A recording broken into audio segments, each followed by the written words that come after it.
Chers internautes, bienvenue dans votre émission RMZ Sport. Vous nous suivez sur la radio municipale de Ziguinchor.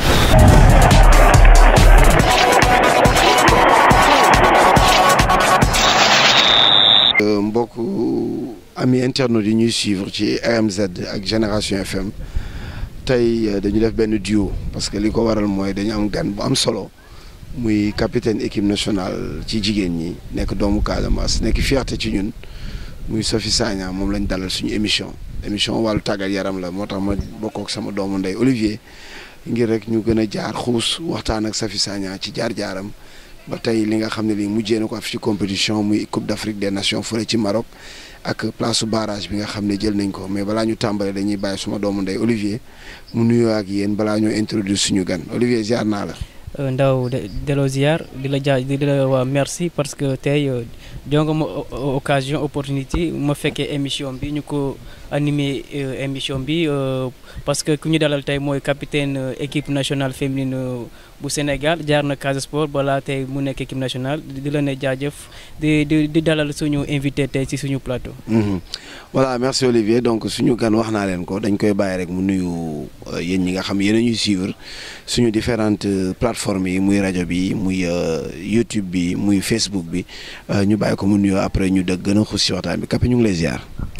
delloo ziar salaamaaleykum maa ngi nuyu ñëpp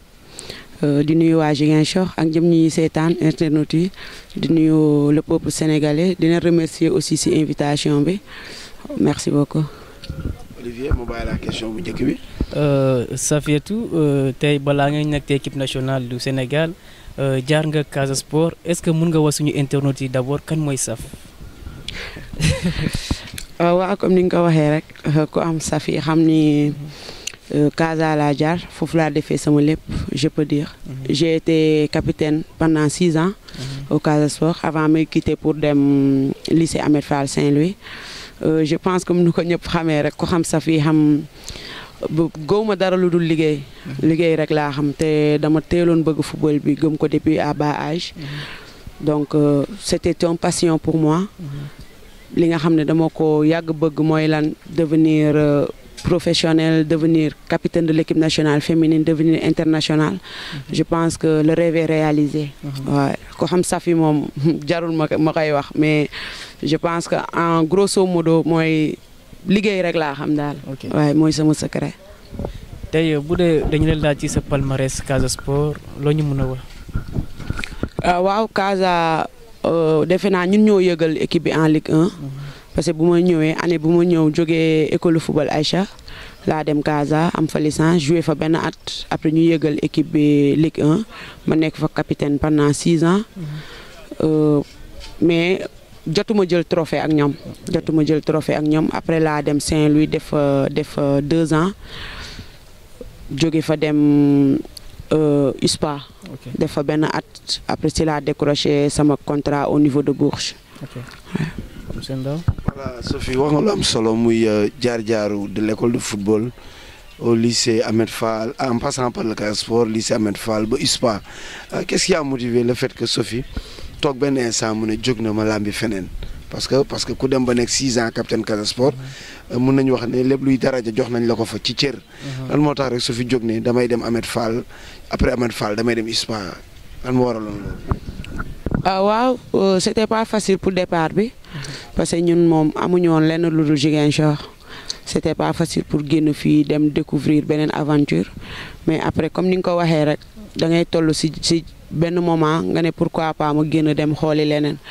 parce que après dafa dem ba après niveau équipe bi tu vois en plus maa ngi bëggoon découvrir quoi maa ngi bëggoon génn dem xool beneen équipe et tout. Du coup bi ma fi jógee équipe yëpp dañ ma doon solliciter. mais je me suis dit pourquoi pas ma jóge ci région jóge ci sud dem au nord tu vois. Du coup si laa jóge Casa dem lycée Ahmed Fall bi may jógee Ahmed Fall aussi c'était pas facile parce que ñu bëri dañ doon ne pourquoi ngay jógee Ligue 1 di dem Ligue 2 tu vois mais moment yooyu niveau Ligue 1 ak Ligue 2 ëppante wu ñu woon tu vois soo xoolee yenn équipe Ligue 2 yi sax ñoo ëppoon niveau équipe Ligue 1 yi ñun moment bu ñuy nekk USPA équipe Ligue 1 yi sax du ñu doon taxaw ak ñoom parce que y avait tous les internationaux en plus moyens aussi parce que football féminin tolloo na fi nga xam ne waratuñu jouer pour jouer quoi waratuñu jouer pour jouer ay jigéen la ñu am suñuy famille yaakaar si ñun tu vois football bi aussi tolloo na fi nga xam ne gars yi ñu ngi siy def xaalis c'est le moment dirigeant yi ubbi seen bët xam ni jigéen footballeuse yombul parce que da ngay romb si yoon bi lu nekk nañ lay wax lu nekk ngay dégg après ngay football pour zéro du coup je me suis dit pourquoi pas ma dem xool équipe bi nga xam ne au moins dinaa fa am lu ndaw li nga xam ne dinaa mun faj sama soxla dinaa mun mais alhamdulilah bu ma demee ma def fa benn at rek defe naa sama wërsëg foofu la nekkoon du coup si la décroché contrat de Bourges. avant ce contrat bi USPA dafa mel ni que sa mbir fa la ubbeekoo. gagné woo woon titre au Casa Sport. Ahmed Fall aussi pareil. mais USPA da nga ñëw nekk champion. da ngeen doublé suma juumul année boobu nan nga dundee sa expérience à USPA. ah waaw c'était des moments de fierté parce que nga jógee Ligue 1 dem Ligue 2 ku nekk di wax naan club bu mu dem club bu mu ne est-ce que c'est le bon choix tu vois mais après j'ai pas regretté le choix parce que dem naa fa sama wërsëg foofu la ubbeekoo comme ni nga ko waxee en plus niveau bi ñëpp gisoon nañ ko donc sentiment fierté kese laa amoon ma ne kon yoon bu ma jël du yoon bu bon au fait j'ai fait le bon choix ouais. parce que déjà bi mu fa jógee après championnat bi mu jeexee rek si la dem au niveau de Bourges. balaa ñu dem ci yeneen kii question sànq wax nga fi sànq ni doon footballeuse yombul surtout yéen ay jigéen ngeen tey am nga fi say rak ñu bëgg a doon suba professionnel ban kaddu nga am pour sa rak yi ak surtout parents yi ñu bàyyi xale jigéen ñi ñu exprimer wu. waaw yombul parce que dañuy wax ni football c'est pour les garçons. tu vois dañuy wax football c'est pour les garçons ba pare dañuy ne du sport jigéen waañ la xam man moment yu may commencé football c'était difficile parce que sama parents yi bëgguñu ma woon bàyyi mu dem football yi sama papa lu nekk la doon wax sama yaay même chose moom moo doon bañ sax dama doon nëbbatu di dem entraînement di ñibbi si tu vois mais après bu ñu demee ba gis ni li ma bëgg la ba pare ñu bëri ñu ngi ma si doon soutenir et tout ma décroché sama première sélection en 2011 c'est la ñu ne donc kii buñ ko jàppalee dina yegg fu mu bëgg a yegg te depuis lors si yoon yooyu laa nekk may lancer appel parents yi rek ñoo xam ni sport la ñun si ñun rek ngay gis ñu ne football c'est pour les garçons mais boo xoolee tubaab yi ñoom sport yëpp la ñuy def amul góor amul jigéen sport yëpp la ñu favoriser donc lu góor mën rek jigéen mën na ko boo seetaanee euro bi niveau de jeu bu nekk foofu sax am na équipe masculin yi nga xam ne amuñu niveau boobu te football féminin bi mu ngi am kii bi nga xam ne ampleur bi nga xam ne FIFA ñu ngi siy def des millions tu vois donc may lancer appel rek parents yi ñu gën a pousse seen doom yi lu ñu bëgg ñu pousse leen ci surtout si football bi boo xoolee woon dañ daan football bi boo si nekkee da ngay góoree tu vois loolu moo gën a manque kii parents yi confiance parents yi ñu doon bañ bàyyi seen doom yi ñu dem football yi comprendre mais man je pense que loolu si nit ki la au fait si nit ki la au fait parce que man je suis là damay sol comme sportif mais ku ma xool du ma ne kii góor la tu vois xanaa nga bëgg a gis góor heure sol yëre jigéen bu jotee dama koy sol tu vois mais ku nekk ak sa manière d'habillement la et tout mais l'essentiel bi mooy yar bi si kër bi quoi defe naa benn yar bu ñu ko defee si yow doo dem nga changer habitude mel nu la neex tu vois di lancer appel ñu bàyyi xale yi ñu dem def seen passion waaw. voilà Sophie wax nga sànq jaar nga ci benn étape ci sa life en tant que footballeuse mooy équipe nationale. bi ngay dem équipe nationale c'était à partir du Casa Sport tey ba tey ça fait 11 ans yaa ngi équipe nationale. kon fekkee nga génération yu bëri fekkee nga ko tey loo ñu mën a wax ci équipe nationale par rapport ak bi nga fa nekkee ak léegi lan li ngeen di dund. waaw man depuis 2011 maa ngi foofu comme ni ma ko waxee équipe nationale yombul parce que boo xoolee man j'étais la seule fille au niveau de Ziguinchor ki dem des fa mais boo xoolee ñu bëri dañu doon dem ñuy ñëwaat di dem di ñëwaat mais man je me suis préparée avant may am sama sélection parce que ku ma xam liggéey rek la ma xamee damay jóg dem entraînement nawetaan tout le temps matin soir lay def du coup moo tax bi ma demee c'était facile pour moi ma intégrer ci équipe bi mais ku xam équipe nationale ñu fay ñëw di ñibbi ko joueuse boo toogaloon dina ne ah fële lu fa nekk day yomb liggéey moo fa nekk peut-être ñiy nekk ci biti ñoo xamul mais ñun ñuy nekk ci biir xam nañu bu baax lu fa nekk c'était pas facile bu ma demee samay mag laa fa fekkoon tu vois donc ñoom léegi bàyyi nañu boo xoolee ñoom Ouley ñoom Mama Yaali ñoom Dan ma leen di nuyu de passage les anciennes joueuses ñoo fa nekkoon et tout mais ñun intégration bi c'était facile parce que amoon nañu coach bi nga xam ne da naan fii ñëpp a yem boo ñëwee da lay booster xam naa li nga mën génnee ko tu vois la preuve man bi ma ñëwee en 2011 j'ai joué le match retour bu ñu qualifié le équipe bi pour la première fois en Coupe d'Afrique waaw parce que bi ñuy dem Maroc dama egg Maroc ma anémie ñu génnee ma ci 18 yi tu vois mais retour bi j'ai joué donc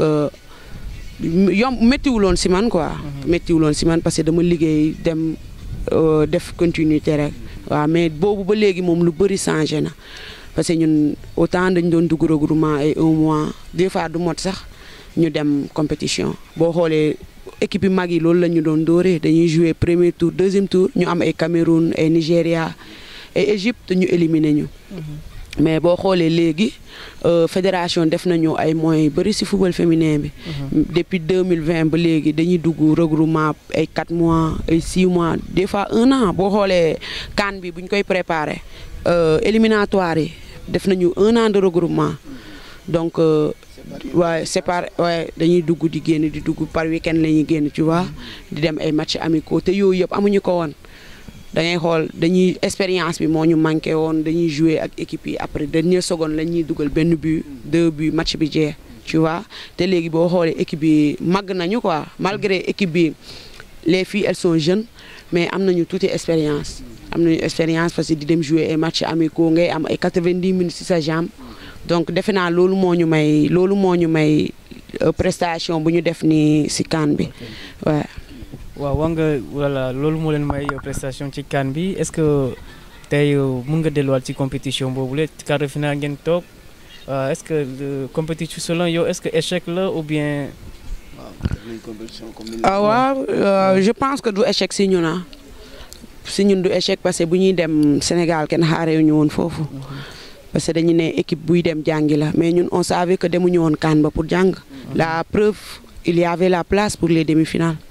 la preuve donc mais yàlla ak ndogalam peut-être loolu moo foofu la ñu waroon yem ñu yem fa. mais Sénégal bi ñuy dem kenn xaaree ñu woon foofu mais ñun xamoon nañu lu nekk ci ñun xam nañu aussi lan la ñu liggéey pendant ces 2 ans tu vois donc bu ñuy dem dañu amoon benn ambition mooy lan dañu ne woon. première bi c'était génn deuxième tour atteindre nañ ko deuxième bi mooy qualifier coupe du monde qualification coupe du monde bi je pense boobu la ñu échoué te du li nga xam ne dañu ko sasoon du woon sas quoi defe naa ñun ñoo ko sasoon suñu bopp parce que dañu ne woon am nañu capacité pourquoi pas ñu bett sénégalais te defe naa même quart de finale bu ñu yem nii sax bett nañu ñëpp boo xoolee tey niveau football féminin équipe nationale di jouer dëkk bi yëpp xam ni Sénégal mooy joué donc changement bu bëri am na ñëpp ñu ngi ñuy bàyyi xel ñëpp ñu ngi ñuy gestu tu vois donc alhamdulilah ba ñu indil ñu ay barrages et on espère bien réaliser rêve bi nga xam ne ba léegi ñu ngi ci yoon boobu. pour revenir ci Coupe d'Afrique bi en Safi wax nga lu am solo sànq mooy seen quart de finale contre Zambie fan ngeen sentiree ne match bi ñàkk ngeen ko parce que ñun man gisoon naa ni. sincèrement match boobu amul woon jafe-jafe pour ngeen génn ci fan ngeen sentir ne match bi mi ngi lañ commencé rëcc. waaw match bi boo xoolee defe naa ay secondes lañ ko perdre parce que nga dugal équipe à la défense 72e je sais waaye après 9 minutes après mu dugal mu égaliser la match bi muy dem bay jee parce que man waaye si ban façon but aussi waaye non man daf ma bett au fait parce que bal bi bu ñu koy dóor je me suis dit que góol bi da koy jël waaye tu vois je l'ai appelé ma taxaw xaar pour mu jàpp mais après bu ma gisee bal bi si mu dugg daf ma bett mais dama encouragé mes coéquipiers je me suis dit dara jeexagul tu vois mais avant bu premier mi-temps bu ñuy sëpp équipe bi maa ngi leen koy wax ci terrain bi après du am regret maa ngi leen ko doon rappeler du am regret parce que genre match yooyu après tout le temps noonu lay demee. da ngay mën équipe bi mu leer la ne kii maa ko mën. après mu jeex mu gagné la ay regret rek lay mujjee te je pense ñun après match bi c'est ça loolu la ñu am ce sont des sentiments de regret parce que xamoon nañu ni équipe bi ñoo ko mën. xamoon nañu ni équipe bi ñoo ko mën mais bon noonu la waroon demee. Vous perdez ce match le jeudi. Le dimanche ngeen rebuffé waat. c'est-à-dire quelque part équipe bi am na mental. waaw loolu moom defe naa léegi moom màgg nañu quoi màgg nañu bu baax a baax sax. màgg nañu loolu suñu encadrement bi liggéey nañ ko si ñun chaque fois loolu mooy am match dañuy wax match par match bii bu jeexee rek ñu ngi si beneen après match boobu mu jeexee foofu lañ ne ba léegi perdaguñu qualification mondiale bi dañuy fàttee match bi bu ñu demee nag hôtel ba keroog c'était difficile pour nous et tout mais bu ñu xëyee si lendemain bi rek dañu wooteente waxtaan. ñu ne match boobu mu ngi suñu ginnaaw nañ xool luy ñëw suñu kanam quoi. te defe naa mentalité boobu moo tax ba ñu mën a génn si match Tunisie bi. ok voilà. Saf qualifié ngeen pour barrage coupe du monde même bu dee yaa ngi ci période de vacances est-ce que yaa ngi bàyyi xel bu baax te bu compétition boobu noonu c'est important pour équipe ki Sénégal ñu mën a qualifier dem coupe du monde. ah waaw bien sûr defe naa loolu ñu ne yàlla buy defar day mel ni kuy yàq. te sens kenn du ko joxe ñaari yoon te defe naa lii sens la pour ñun. parce que nga pare ñu ne da ngay nga yaakaaroon ni objectif bi pas kii nga ko. romb na la ñu indilaat la leneen li nga xam ne mun nga rattrapé wu. donc ñun xam nañu lu ñuy xaar xam nañu lu ñu bëgg kenn gënuñu ko bëgg en fait. kenn gënuñu ko bëgg parce que tey bu ñuy wax ñun la ñuy wax. du ñu wax coach yi du ñu wax kenn. bu ñu gagné joueurs yi la ñuy wax avant. après staff bi soog a ñëw. donc maa ngi vacances comme ni nga ko waxee mais malheureusement suñu vacances moom ñun doyul donc bientôt je vais retourner dem rejoindre sama club te yeneen joueurs yi aussi xam nañu baax lu ñuy xaar. waaw balaa may dem ci Moussa Ndaw keroog depuis ngeen ñëw waa Ziguinchor génne nañ ñu teeru leen pour wone seen cofeel ci yéen loolu noo ko kiiwee. waaw fierté rek fierté parce que comme ni ma ko waxee ñun amuñu lu dul Ziguinchor te defe naa tey football sénégalais sur toutes les catégories ñun je peux dire que doo citer ay joueurs te ay cadres au fait te boole woo si benn joueur Ziguinchor sur toutes les catégories donc je peux dire football Sénégal bi suñu loxo la nekk tey ñuy ñibbi si population bi génn accueillir ñu. affaire bu mu nekk affaire bu rafet affaire bu maam sentiment bu garaaw te du lu ma bett nag du lu ma bett parce que un jour sama grand-mère ku jur sama yaay bu may gën a nekk xale di football sama yaay bu may tere un jour daa xëy ne sama yaay dem si sama pap ne ko damaa ngént Safi jóge Dakar di ñëw mu lëmasoo drapeau Sénégal ñu koy teeru tu vois lu yàgg nag c'est des années sama maam dee na léegi defe naa ëpp na 10 ans mu nekk sama xel moo tax keroog bu ma ñëwee ba egg si kër ga loolu moo njëkk a ñëw sama xel ouais may remercier tous les Ziguinchorois parce que gis naa soutien bi message yi Facebook Instagram ñëpp ñu ngi yoon sama ginnaaw vraiment ouais.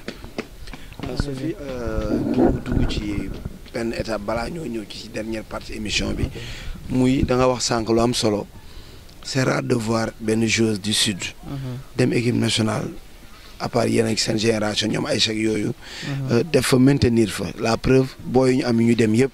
après lu ñu yàgg qu'est-ce que tu penses que ni moo manqué gum ak lu xale yi war a gën a liggéey ak encadreur yi pour que suñu xale yi jigéen yi mën a dem équipe nationale des fa. waaw man dama leen ko doon wax ñoom ñëpp xale yi jot a am sélection yëpp ñi amoon U20 ñëpp dama leen ko doon wax am ngeen place équipe nationale mais wax bi mooy est-ce que di ngeen fa des parce que man je pense que liggéey bi moo des liggéey bi ak gëm-gëm bi parce que ne waaye non li entraînement yi si boppam laay wax entraînement yi si boppam moo doyul individuellement wala entraînement parce que benn séance mënul téye joueur en fait mënul téye joueur dama leen ko doon wax la preuve bu ñu demee tout le temps bu ñu ñëwee ñoom boo leen laajee dañ leen ne ah fële foo amu fa fële fort te du talent bi moo tax ñu leen di wàññi au fait mais physiquement duñu tenir moo tax ñu leen di wàññi donc je pense que gëm-gëm bi parce que ne man dama bëgg a doon benn futur pro wala benn futur lii après day am lu koy accompagner. Mais tu peux pas dire je veux être là après ngay toog doo def dara football du fen liggéey njëriñu loolu la ñuy wax mais doo tëdd di nelaw nga jóg bëgg a def ay exploit c'est impossible. lu ma leen di lancer après rek mooy ñu jóg liggéey parce que tey dafa neexool keroog bi ñuy ñëw yaa Edmé yaa Fadiga tey 3 ñun man moment yu may nekk équipe nationale yëpp amuma woon loolu. dama wéetoon dama doon génn regroupement ñëpp dem man j'étais seul. Donc loolu dafa neex te am nañu ay talent ay joueuses yu bëri ñi ngi fii xale yu ndaw. Elles sont jeunes léegi football féminin bi avancé na am nañu équipe U17 am nañu équipe U20 donc pourquoi pas ñu am ay joueuses au niveau du Casa ñu gëm seen bopp parce que talent bi mu ngi fii au fait dañuy gëm seen bopp dem liggéey jóg dem entraîner daan seen doole football féminin bi ñoom ñooy avenir yi ñun defe naa ñu ngi si léegi te ñu dem suñu yoon tu vois donc ñoom ñooy avenir yi donc FIFA mu ngi def des millions si football féminin donc nañ si profiter man loolu laa am lu ma leen di wax. waaw saf ba nga fi sànq waaw kii Casa Sport foofu jaar nga Casa Sport tey am nga ñi nga bàyyi foofu noonu ñu ngi jël relève bi ñoo gisee équipe féminine bu Casa Sport bi même bu dee ci voilà nekkoo léegi fii. waaw dama leen di seetaan dama leen di suivre tout le temps dama leen di suivre comme ni ma ko waxee sànq rek am nañu des joueuses talentueuses. mais liggéey bi moo des. liggéey bi moo des liggéey bi il faut que ñu nangu liggéey nangu fighting. defe naa loolu buñ ko defee rek Casa fu ñu ko doon tudd ci équipe féminin Sénégal tour bi dina delluwaat parce que ñun suñu jamono malgré jëluñu woon trophée mais ku wax football féminin te duñu tudd amul dañu doon liggéey ak coach Ama dañu doon liggéey bu baax sax donc je pense que ñoom yoon boobu la ñu wàcc quoi. yoon boobu la ñu wàcc foo bi la ñu gën a jiital que liggéey bi. waaye. pour Sophie pour nekk ci beneen cadre gis nañ nga def ISPA 1 an nga def ISPA 1 an ñëw yàlla année boobu ci nga dem bu mu jeexee saison bi ngeen gagné Bignona Gazelle de Bignona ci ngeen dem ci année boobu ci ngeen dem yow ak sa doomu ndey ñoom Ngenaar ak ñooñu Bourges. Destination Bourges boobu nan la génnee loo yàggoon togg la wala loo xëy rek mu ñëw dal sa kaw la. non destination Bourges bi c'était avant mooy bi may jógee tournoi IFOA bi. si laa ko décroché woon mais après Covid bi moo ñëwoon jaxase affaire yi tu vois. moo tax après bu ma paree championnat bi rek. voyage bu gaaw laa def. waaw traîné wu ma sax waaw. naka Sophie ak Bourges naka nga mën a waxee Bourges. waaw ça va waaw Bourges moom vraiment man wéetuma fa quoi dama mel ni ku nekk Sénégal rek déjà président bi sénégalais la en plus ñu yegg foofu les filles elles sont sympas coach bi bëgguñu torop sax. bëgguñu torop sax billaay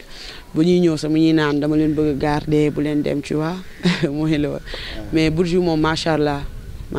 sant yàlla bu baax manqué wu ñu fa dara waaw vraiment. ba pare ren ngeen ñëw def parcours bu doy waar.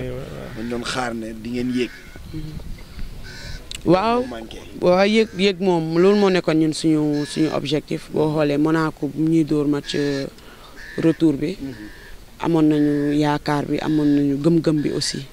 tu vois mais peut-être carton rouge bu ñu teel a jël à la 17e minute. moo ñu pénalisé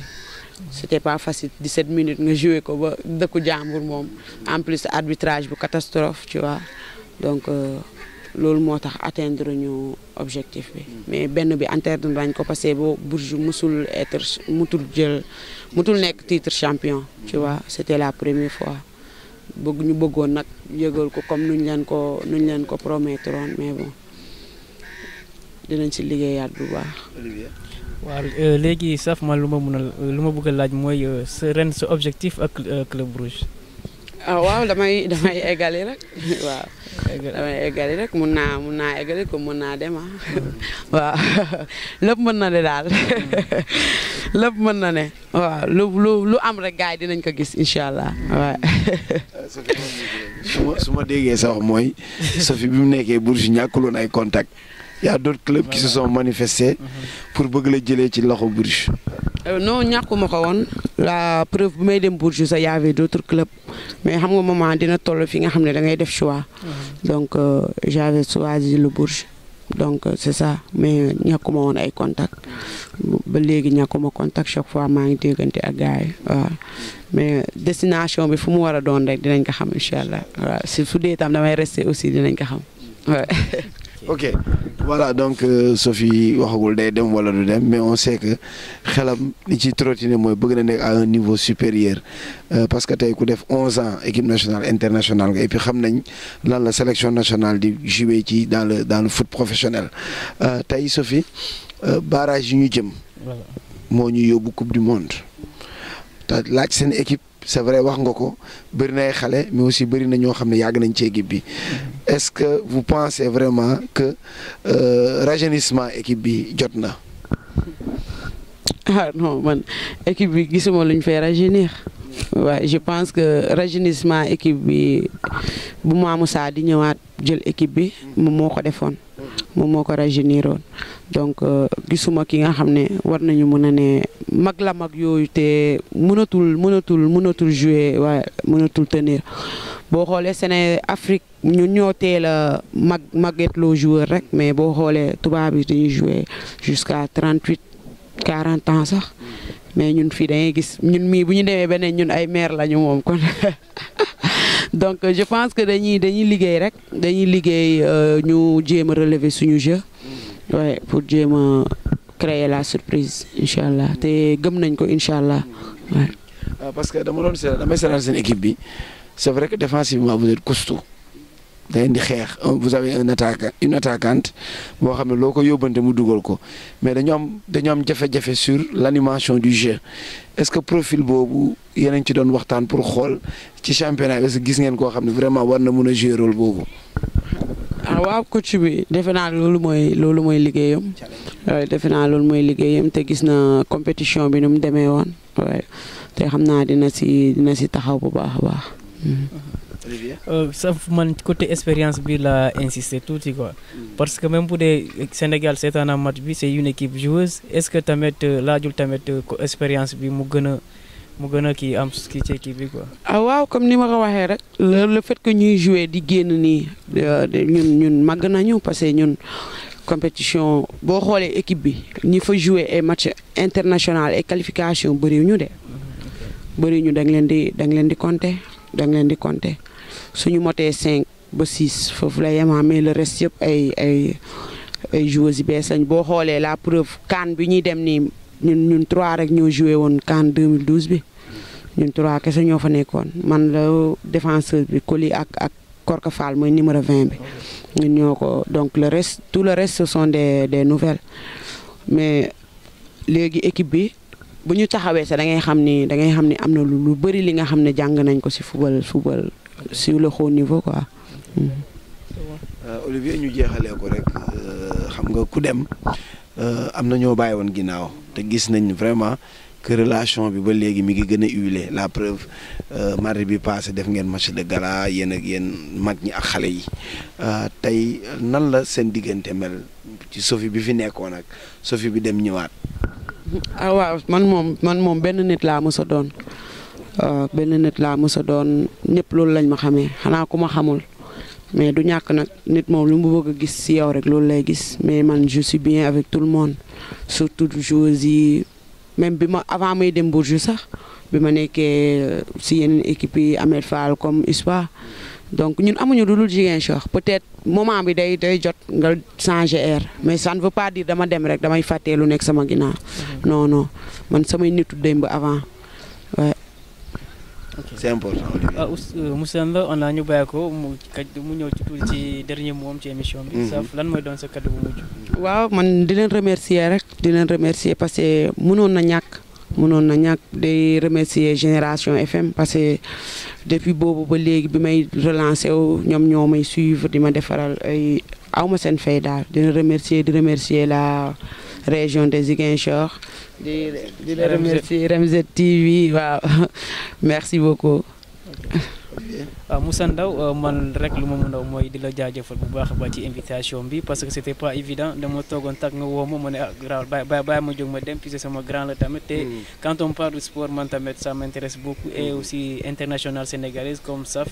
voilà c'est pas donné à tout le monde quand même il faut le faire et di la wax merci di la souhaiter bonne chance tamit ci sa carrière yow SAF di wax ak sama doyen bi bon carrière nag ci métier bi parce que mun na liggéeyam gis nañu ko il travaille bien pour le football local quand même chapeau à vous monsieur Ndao. dafa baax rek mais moom kenn du moom aussi parce que du ko tuuti ci liggéey bi et puis ñu ngi rafetlu bu baax émission yi cadre bi ma ñëw tey cadre am la parce que taa nag émission bi Kadiane Magne la kay defee li ci ëpp donc aussi ñu leen di gën a encourager Olivier di gën a encourager Safi koy waxal na ko rek ne Casamance ñun dañuy sot lépp lu bokk fii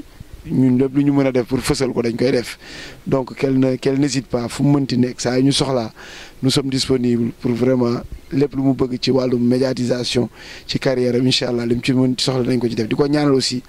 bonne continuation ci carrière am que mu yegg ci niveau boo xam ne dina yéem ñëpp foo xam ne sax moom yaakaaru ko woon Bourges la nekk mais déwoon bëgg nañ ko dégg ay Lyon ay Paris dans les grandes équipes en France pour que vraiment mu am fin de carrière boo xam ne élogieuse lay doon donc loolu moo doon mbokki seen émission sport sur la RMZ et sur Génération FM en compagnie de notre caméraman préféré suñu imam Mame Ndiaye borom ñaari galaw yi imam de la presse donc di gërëm aussi sa accompagnante yi ñoom Kapi Sali Diagne aussi muy def liggéey bu rafet ci football bi ak petite catégorie bi ñu koy encourager yàlla may ko aussi carrière d'entraîneuse bu accompli parce que moom aussi bàyyiwul benn yoon loxoom li mu xam mi ngi koy weccoo ak ay xale yu ndaw te ñu koy ñaanal yàlla fësal ko bu baax a baax di ko féliciter parce que daaw moom moo jël trophée zone 1 Odegam ak Cadet Corbeau. Donc félicitations à Sali, félicitations à Safi et merci beaucoup ba beneen yoon.